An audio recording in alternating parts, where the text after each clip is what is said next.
அண்மை செய்தியை பார்த்து வருகிறோம். சென்னை அண்ணா பல்கலைக்கழக வளாகத்தில் பாலியல் வன்கொடுமை செய்யப்பட்ட மாணவியின் தோழியும் ஞானசேகரனால் பாதிக்கப்பட்டதாக அதிர்ச்சி தகவல் வெளியாகியிருக்கிறது. பாதிக்கப்பட்ட மாணவியின் தோழியையும் ஞானசேகரன் பாலியல் துன்புறுத்தலுக்கு உள்ளாக்கியுள்ளதாக தகவல்கள் வெளியாகியுள்ளன.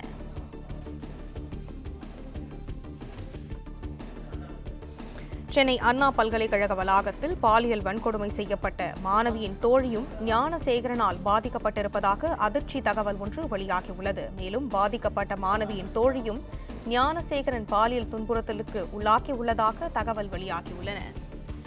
இதை பற்றின மேலும் விவரங்களை எமது செய்தியாளர் கதிரவன் வழங்க கேட்கலாம். கதிரவன், வணக்கம். விவரங்கள் என்ன பகிரலாம்?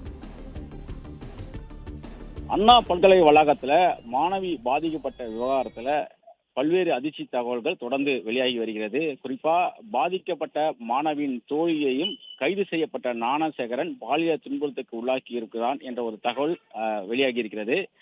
புகார் அளித்த மாணவிக்கு கடந்த திங்கட்கிழமை நடந்தது போல அவரது தோழிக்கும் சனிக்கிழமையே பாலியல் தொல்லையை ஞானசேகரன் அளித்திருப்பதும் விசாரணையில தெரிய வந்திருக்கிறது. திங்கட்கிழமை இந்த சம்பவம் நடைபெற்ற பின்பு மாணவி விடுதி அறையில் அழுது கொண்டே தோழியிடம் தெரிவித்த போது தானும் பாதிக்கப்பட்டதாக அந்த தோழியும் தெரிவித்து அழுதிருக்கிறார்.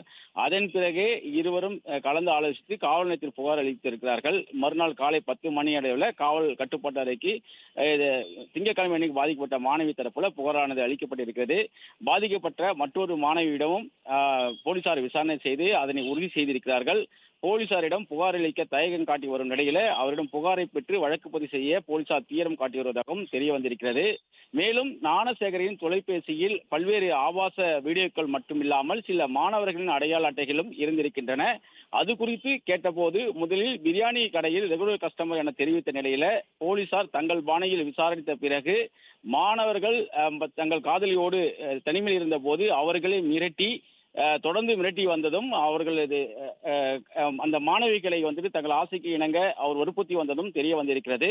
ஏற்கனவே ஞானசேகர் 2017ஆம் ஆண்டு அண்ணா பல்கலைக்கழகத்தில் வாக்கி டாக்கி உதவியோடு போலீஸ் போல நடித்து மாணவிகளிடம் தவறாக நடந்து கொண்டு பணம் பறித்த வழக்கில் பாலியல் தொடர்பான வழக்கு பதிவு செய்யாமல் வழிப்பறிவு வழக்கு மட்டுமே பதிவு செய்ததாகவும் அதன் பிறகு அவர் வந்துட்டு கைது செய்து விடுதலை செய்யப்பட்டதும் தெரிய வந்திருக்கிறது. மாணவர்கள் ஒன்று சேர்ந்து அவரை தாக்கி காவல் நிலையத்தில் ஒப்படைத்த நிலையில வழிப்பறிவு வழக்கானது பதிவு செய்யப்பட்டதாகவும் விசாரணையில் தெரிய வந்திருக்கிறது. ஞானசேகர் தொடர்ந்து இது போன்று யாருக்கெல்லாம் பாலியல் தொல்லை கொடுத்துள்ளார் போன்ற விவரங்களை சேகரிக்கும் பணியிலும் ஈடுபட்டிருக்கிறார்கள். அதே போல அவரது செல்போனை சைபர் ஆய்வகத்துக்கு அனுப்பிய நிலையில அதில் கைப்பற்றப்பட்ட வீடியோக்களின் அடிப்படையிலையும் தகவலை சேகரிக்கும் வந்துட்டு பணியிலும் ஈடுபட்டிருக்கிறார்கள்.